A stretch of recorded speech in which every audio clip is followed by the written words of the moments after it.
بسم اللہ الرحمن الرحیم۔ السلام علیکم ورحمۃ اللہ وبرکاتہ۔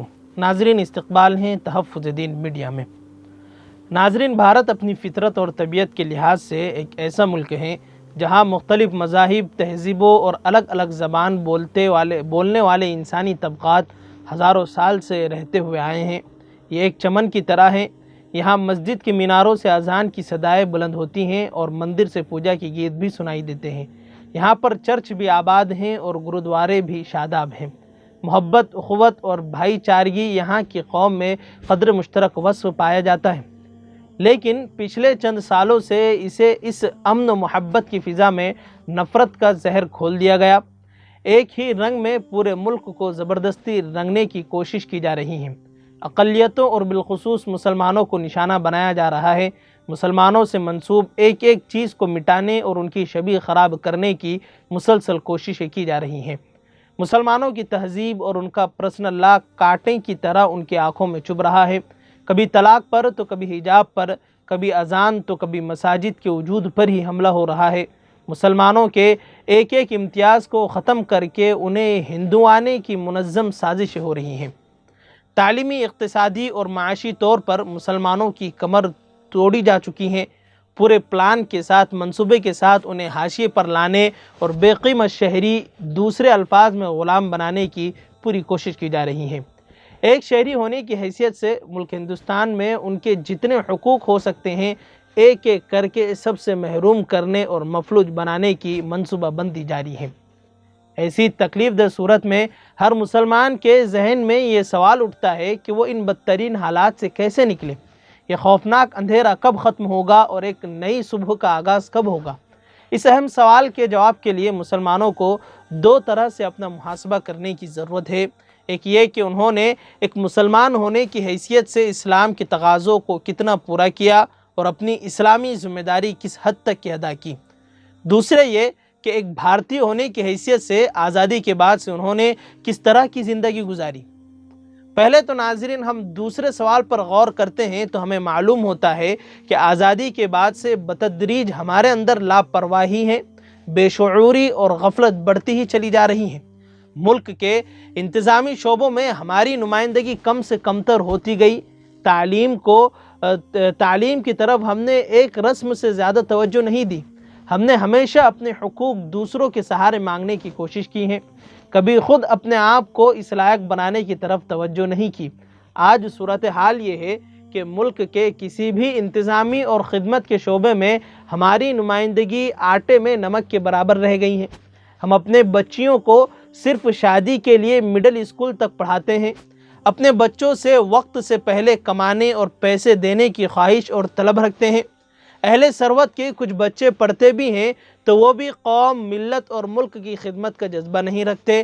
یا تو خاندانی روایت کے مطابق صرف تعلیم مقصود ہوتی ہیں یا کوئی پرکشش جاب یعنی کہ نوکری۔ لیکن ناظرین، یہی وجہ ہے کہ ہمارے یہاں منظم اور منصوبہ بند تعلیم کا کوئی سسٹم نہیں ہے۔ ہونا تو یہ چاہیے تھا کہ ہر علاقے سے کچھ بچے وکالت کی تعلیم حاصل کرتے، کچھ بچے جج بننے کی کوشش کرتے، کچھ بچے ڈاکٹر بنتے، کچھ سول سروسز میں جاتے، کچھ ڈیفینس میں داخل ہوتے، کچھ سیاست میں پنجہ آزمائی کرتے۔ ایک منظم انداز سے ملک کے ہر شعبے میں ہماری نمائندگی تو ہوتی، ہمیں اپنے ہر معاملے کے لیے دوسروں کا سہارا نہ لینا پڑتا۔ لیکن افسوس ہے کہ ہماری طویل غفلت نے ایسا ہونے نہ دیا، اور افسوس بالائے افسوس یہ ہے کہ ابھی بھی ہم اسی غفلت میں پڑے ہوئے ہیں۔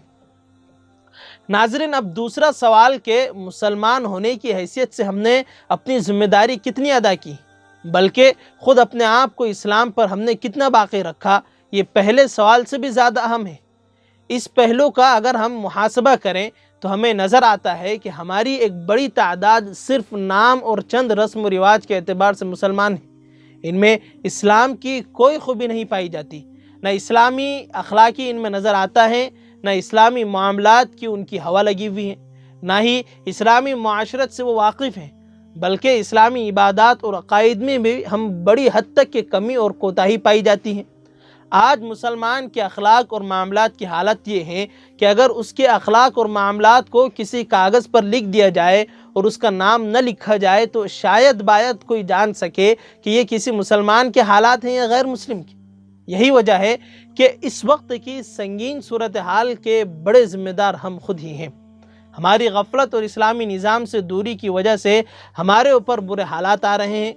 قرآن کریم میں اللہ سبحانہ وتعالیٰ کا ارشاد ہے کہ ان اللہ لا یغیر ما بقوم حتی یغیروا ما بانفسہم وَإِذَا أَرَادَ اللَّهُ بِقَوْمٍ سُوءًا فَلَا مَرَدَّ لَهُ وَمَا لَهُم مِّن دُونِهِ مِن وَالٍ کہ اللہ سبحانہ وتعالیٰ فرماتے ہیں کہ بے شک اللہ تعالیٰ کسی قوم کی بہتر حالت کو اس وقت تک کہ نہیں بدلتے جب تک کہ وہ خود اپنے اعمال کو نہ بدل دیں، اور جب اللہ تعالیٰ کسی قوم کو تکلیف پہنچانا چاہتے ہیں تو اسے کوئی نہیں روک سکتا، اور اللہ کے سوا اس قوم کا کوئی مددگار نہیں ہو سکتا۔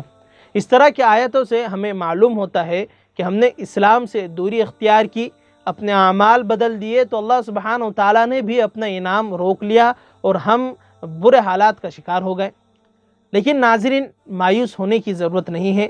اگر ہم نے اپنے حالات سنوار لیے، ایک سنجیدہ فکر مند شہری اور ذمہ دار مسلمان ہونے کی حیثیت سے اپنی زندگی کی نئی شروعات کی، تو یہ تمام برے حالات چھٹ جائیں گے، تمام پریشانیاں دور ہو جائیں گی، مسلمان اپنی زندگی کے خوشحال اور باوقار دور میں داخل ہو جائیں۔ اللہ سبحانہ وتعالیٰ کی مدد بھی آئے گی اور ہمارے ساتھ خدائی طاقت بھی ہوگی۔ دنیا کی تمام چیزیں ہمارے تابع ہوں گی، ہم سربلند اور سرخرو ہوں گے، اور دنیا کی کوئی طاقت ہمارا کچھ بھی نہیں بگاڑ سکتی۔ چنانچہ اللہ سبحانہ وتعالیٰ کا سورہ نور میں ارشاد ہے، جس کا ترجمہ ہے کہ اللہ تعالیٰ نے ان لوگوں سے جو ایمان لائے اور اچھے اعمال کیے یہ وعدہ کیا کہ اللہ تعالیٰ انہیں ضرور زمین کی خلافت اور سیاست عطا کرے گا۔ اسی طرح اللہ سبحانہ وتعالیٰ مسلمانوں کو خوشخبری بھی سناتے ہیں، فرماتے ہیں کہ وَلَا تَهِنُوا وَلَا تَحْزَنُوا وَأَنْتُمُ الْأَعْلَوْنَ إِن كُنتُم مُؤْمِنِينَ کہ نہ ہمت ہارو نہ غم کرو، تم ہی سربلند ہوں گے، بس شرط یہ ہے کہ تم ایمان والے بن جاؤ۔ ناظرین، یہ آیتیں ہمیں صبح نو کا پتہ دیتی ہیں کہ کس طرح یہ بدتر حالات ہم سے دور ہو سکتے ہیں، اور کیسے ہم امن و امان اور عزت و وقار کی زندگی حاصل کر سکتے ہیں۔ ہمیں ہمت اور طاقت کہاں سے مل سکتی ہیں، ہمارے غم کیسے دور ہو سکتے ہیں، ہماری سربلندی کا راز کیا ہے، اور ہماری زندگی کی نئی صبح کا آغاز کیسے ہو سکتا ہے، یہ آیت ہماری بہترین رہبری اور رہنمائی کر رہی ہے۔ بس نصیحت قبول کرنے والے دل کی ضرورت ہے۔ خیر ناظرین، مجھے اجازت دیجیے، پھر انشاءاللہ ملاقات ہوگی۔ السلام علیکم ورحمۃ اللہ وبرکاتہ۔ سنشائن ہربل لے کر آیا ہے مایوس شادی شدہ مردوں کے لیے ایک نایاب نسخہ، 100% اثردار اور طب نبوی سے تیار کردہ آیورویدک دوا، ساتھ ہی موٹاپا کم کرنے اور وزن بڑھانے کے لیے بہترین نایاب نسخے، علماء کرام کے لیے کاروبار کرنے کا سنہرا موقع۔ مزید تفصیلات کے لیے ابھی کال کریں۔ چوکو اسٹار اعلیٰ کوالٹی کے عمدہ لذیذ چاکلیٹس، علماء، حفاظ اور تجارت کرنے والوں کے لیے بہترین موقع۔ چوکو اسٹار اورنگ آباد۔ مزید تفصیلات کے لیے ابھی کال کریں۔